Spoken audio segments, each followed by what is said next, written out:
Mewabahnya penyakit mulut dan kuku pada hewan ternak di sejumlah daerah di Indonesia menjadi perhatian oleh anggota DPR RI Firman Subagio, fraksi Partai Golkar. Jika tidak segera ditangani dengan baik, kondisi tersebut dapat mempengaruhi suplai kebutuhan daging nasional hingga berdampak secara langsung pada para peternak.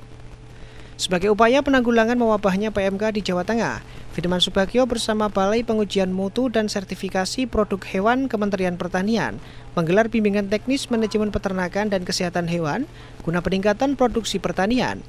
Bimbingan kali ini digelar di Kabupaten Blora dengan peserta ratusan peternak lokal. Anggota Komisi 4 DPR RI dari fraksi Partai Golkar tersebut menambahkan, penanganan wabah PMK sendiri erat hubungannya dengan kebutuhan hasil peternakan di Indonesia. Belum lagi, kebutuhan ternak terus mengalami kenaikan setiap tahun, dengan rata-rata kenaikan mencapai 10%.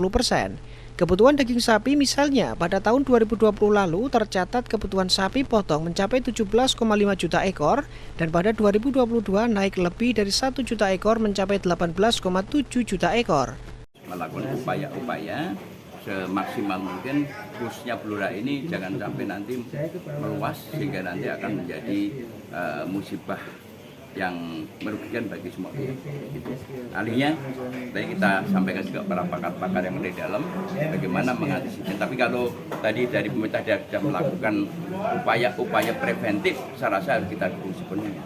Dan tentunya persoalan PMK ini kan tidak hanya menjadi persoalan lokal, ini sudah menjadi persoalan nasional. Jika nanti terintegrasikan dengan tingkat pusat, kami pun juga setelah pulang dari sini tentunya akan menyampaikan pada pemerintah upaya-upaya apa yang akan diberikan dukungan kepada daerah supaya daerah bisa mengatasi, karena peternakan adanya kan di daerah, bukan di Jakarta. Sehingga kalau ada kebutuhan vaksin, kebutuhan anggaran yang lain harus dioptimalkan, karena ini menyangkut masalah yang serius. Jangan sampai pengalaman kita terlambat menangani kayak pandemi COVID kemarin, akhirnya kita berlarut-larut. Sementara itu, Kepala Balai BPM SPH Nasruddin menuturkan, Kabupaten Blora merupakan salah satu lumbung ternak di Indonesia, baik ternak sapi maupun kambing.